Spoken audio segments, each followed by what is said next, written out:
One of the two El Monte police officers killed in the line of duty last week is being posthumously promoted. The city of El Monte and the police department announcing tonight the promotion of Corporal Michael Paredes to sergeant. The honor comes as both Paredes and Officer Joseph Santana are being remembered tonight. NBC4's Hetty Chang is live in Upland, where family and friends gathered for a vigil. Hetty?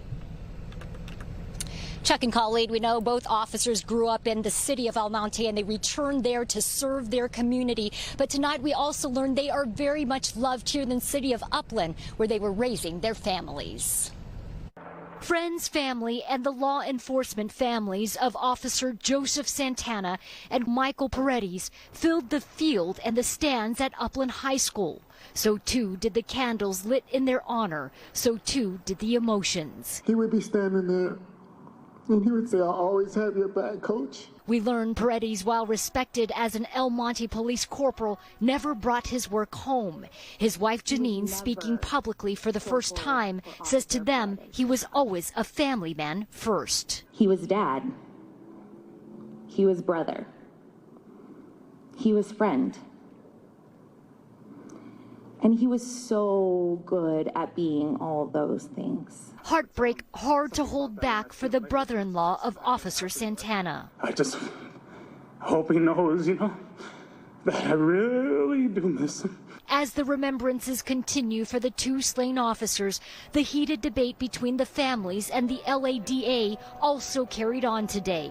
Critics of George Gascon, including Santana's mother, adamantly believing Justin Flores, who allegedly killed both officers, should have been behind bars. If that criminal would have been locked up, Joseph and Michael would have still been here. But now we just gotta move on with this pain for the rest of our lives. They're never coming back.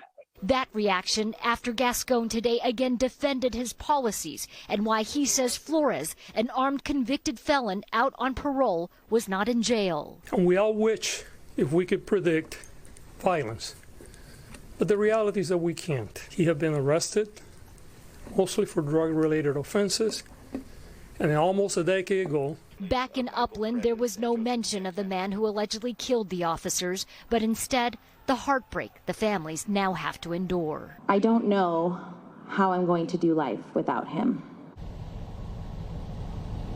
And tonight we learned a foundation called Tunnel to Towers has offered to pay off the mortgages of both of the officers. We do not know yet whether their families have accepted.